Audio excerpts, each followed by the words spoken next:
자, 그러면은 에이전시 컨트랙트 다음에 우리가 지금 현재 공부를 하는 게 바로 Contract of Purchase and Sale. 자, 여러분들 여기에 보시게 될 것 같으면은 제일 위에 그 Prepared Buy라 하는 거는 이 컨트랙트를 쓴 에이전트나 쓴 사람의 이름, 주소, 그걸 얘기하는 것이고요. 그 밑에 보면은 셀러가 있습니다. 그 옆에 보면은 바이어가 있고. 자, 셀러가 어떤 경우에는 여러분들이 레시덴셜만 생각을 해서 그런데 The Contract of Purchase and Sale이 여러 가지가 있을 수가 있습니다. 이거는 Residential Purchase and Sales의 폼이고 커머셜은 별도로 또 있습니다. 커머셜은 이거하고는 훨씬 더 다르게 복잡합니다. 그렇게 하고 이 컨트랙트 중에서도 컨트랙트가 Asset Purchase가 있느냐 하면은 Share Purchase가 있고 Agreement for Sale이라고 하는 게 또 있습니다. 그거는 Agreement for Sale이나 Share Sale이나 이런 그거는 대부분 다 커머셜을 사고 팔고 하실 때 사용하는 하나의 방법입니다. 여러분들이 쇼핑 스트리트 플라자를 사신다든지 모바일 홈파크를 사신다든지 가스 스테이션을 사신다든지 이렇게 모텔을 사신다든지 이렇게 하다 보면은 모텔 같은 거는 지금 현재 그 대부분 시중에서 한 85% 이상이 다 쉐어 세일입니다. 쉐어 세일이라고 하는 거는 여기 무엇을 얘기하는 겁니까? 컴퍼니의 주식을 사는 거죠. 컴퍼니의 주식. 이거는 우리가 지금 현재 집을 사고 팔고 하는 거는 에셋입니다. 에셋. 그 있는 재산, 그것만 사고 팔고 하는 것이지, 그 컴퍼니가 지고 있는 라이어빌리티, 거기에 있는 권한, 이런 걸 갖다가서는 의심하는 것은 아니지 않습니까? 그러니까 에셋 세일하고 쉐어 세일하고는 엄청나게 다른 하나의 컨셉입니다. 그건 제가 조금 이따가 나중에 말씀드리고. 그 다음에 Agreement for Sale이라고 하는 거는 보통 커머셜 딜을 하는 데 있어서 돈이 모자란다든지 어떤 그런 기간이 많이 필요한 사람이 일정 금액을 지불을 하고 나머지기는 어떤 일정 기간 이후에 가서 모든 걸 갖다가서는 다 지불하겠다 하는 형태로서 설립되는 게 Agreement for Sale입니다. 참 편리하게 유용하게 사용할 수 있는 하나의 퍼체이스 형태입니다. 그러니까 그런 그거는 나중에 제가 시간이 남으면은 그런 걸 제가 설명을 해드리겠습니다. 근데 이제 기본적인 거 지금 현재 우리가 여기에 있는 거는 레시덴셜 이 프로퍼티를 갖다가 딜하는 하나의 폼입니다. 이게 그 다음에 보면은 그 밑에 보면은 프로퍼티가 나와 있습니다. 자, 리얼 에스테이트에서 가장 중요한 거, 리얼 에스테이트 딜에서 가장 중요한 거는 3P라고 그럽니다. 3P.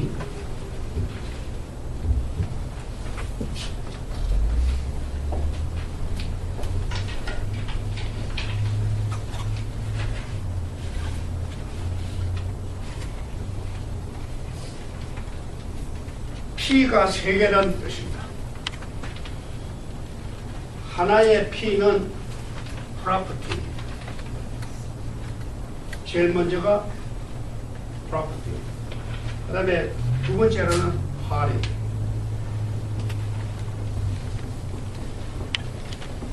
세 번째가 price입니다. 이 3개는 리얼 에스테이트 딜에서 가장 중요한 컴포넌트. 첫째는 파리. 누가 사고 누가 파느냐 하는 게 분명히 명시가 돼야 됩니다. 두 번째, 프로퍼티. 그 프로퍼티가 어디에 있는 집이냐 랜드냐 하는 걸 갖다가 명시를 해줘야만 된다는 겁니다. 그 다음에 세 번째는 프라이스입니다. 정확한 가격을 적어놔야지, 정확한 가격을 안 적어 놓을 것 같으면 아까 막 제가 말씀드렸지만도 contract could be voidable. 컨트랙터가 아무리 그걸 해도 하등의 효력이 없습니다. real estate 컨트랙터는 가장 중요한 게 legally enforceable 컨트랙터를 만드는 게 가장 중요한 겁니다.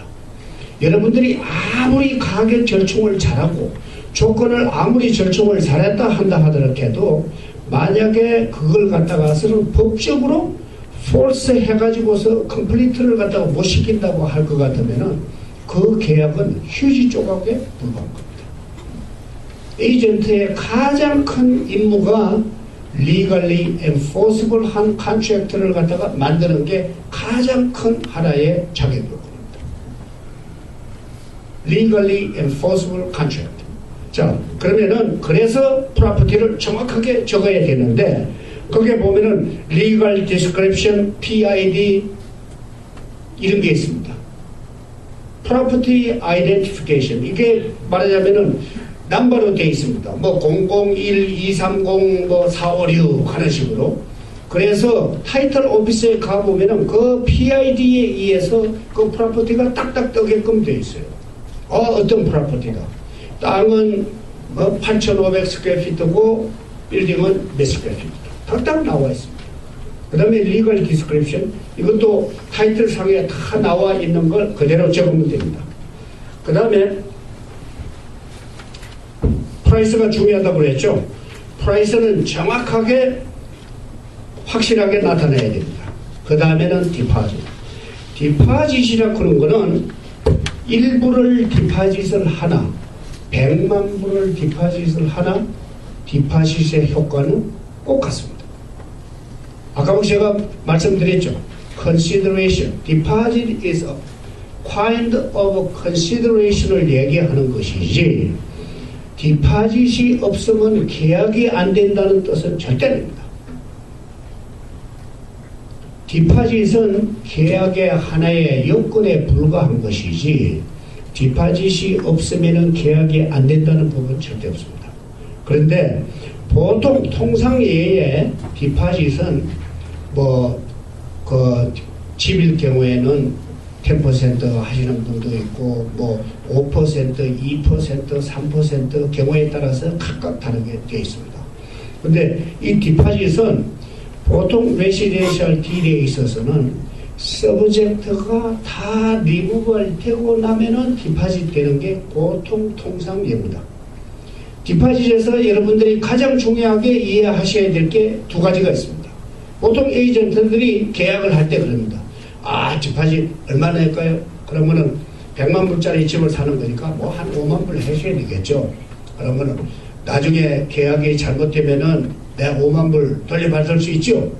그러면 에이전트가 그 말씀이라고 하니까 계약이 깨지면 즉시 돌아옵니다. 과연 그렇습니까 여러분? 디파짓이 계약이 안 됐다 이거예요. 그럼 즉시 바이어한테 돌아옵니까 여러분? 아닙니다. 그거는 그 말씀을 하신 분이 정확하게 말씀을 갖다가 못했다고 보시는 게 정확합니다. 왜 그러냐 할 것 같으면 디파짓이라고 하는 거는 이거는 스테이크 홀더에 들어가서 있기 때문에 스테이크 홀더라고 하는 거는 하나의 트러스트를 얘기하는 겁니다. 여러분들 디파짓을 5만 불 내게 될 것 같으면은 만약에 계약이 체결될 것 같으면 그 돈은 누구께 됩니까? 벤더께 되죠. 또 셀러가 되는 겁니다. 계약이 안 되면은 다시 바이어에게 리턴이 되지만 계약이 체결됐을 경우에는 그 돈은 벤더, 또 셀러한테 권한이 이양이 되죠. 그러니까 셀러나 벤더가 가지고 있는 게 아니고 스테이크 홀더, 리얼 에스테이트 에이전시는 스테이크 홀더입니다. 중간의 입장에 서가지고 그 돈을 위탁 관리, 인트러스트 어카운트에 그 돈을 위탁을 받아서 가지고 있다가 계약이 완전히 다 컴플리션이 되게 될 것 같으면은 그걸 셀러한테다가 주는 것이죠. 돈을. 변호사가 돈을 갖다가 어떤 경우가 있느냐 할 것 같으면은 어떤 분은 계약을 하면서 그럽니다. 디파짓 그거는 내가 써야죠. 내 돈이니까. 그거 셀러가 지금 현재 완전히 계약이 컴플리션이 되기 전까지는 nobody can say that money belongs to him. 계약이 만약에 컨디션이 제대로 리무브 안 돼가지고 깨졌을 경우에 셀러가 그래 그 돈은 계약서상에 볼 것 같으면은 만약에 이 컴플리션을 안 하게 될 것 같으면은 디파짓은 나한테 몰수되는 거니까 내가 당연히 가져야지. 그 돈 주시오. 그렇게 하면 리얼 에스테이트 에이전시에서 그걸 돈을 내주느냐 안 내줍니다. 반드시 스테이크 홀더는 두 사람의 파리 컨트랙트 파리가 동의가 없는 한은 절대로 그 돈을 릴리스 해줄 수 없게끔 법으로 정해져 있습니다. 그러니까 디파짓이 자동적으로 딜이 깨지면 나한테 돌아오느냐? 그거는 돌아갈 수는 있지만도 두 사람이 서로가 동의를 하여서만 이루어질 수 있는 것이지 만약에 일이 잘못될 것 같으면 어떻게 됩니까? 리얼 에스테이트 에이전트에서는 상대방에게 통보를 해줍니다. 30일 이내에 이 디스피트에 대해서 해결이 안 되면은 우리는 이 돈을 어디다 갖다 내? 코트에다가 갖다가 공탁을 합니다. 그 문제가 법적으로 해결이 끝날 때까지는 그 디파짓은 어느 누구도 못 찾아가지고 가고 코트에 갑니다. 그러면은 코트에서 재판 절차를 거쳐가지고 이 돈은 바이어한테 다시 돌아가. 그렇지 않을 것 같으면 이 돈은 바이어가 잘못되었으니까 벤더한테로 가. 그렇게 되는 절차가 디파짓의 성격입니다. 그러니까 여러분들 디파짓은 뭐 대부분의 케이스에서는 별 문제가 없이 디파짓이 돌아옵니다. 그렇지만 어떤 경우에 있어서는 셀러가 이 사람 말이야 뭐 다 살 것 같이 와가지고서는 맨날 보고 말이야 와가지고서는 이것도 문제를 넣고 저것도 뭐 그거 해놓고 다 살 것 같이 냉장고도 그거 해놓고 이거 하더니 이래놓고서 이제 와서 안 사? 결심해 나 못 주겠어. 그러면은 여러분 그 디파짓 못 찾습니다. 냉장고 못 찾습니다. It'll take time. 그렇게 하고 you have to go to the court. 코트에 가서 배려를 해야 그걸 찾게끔 되어 있습니다.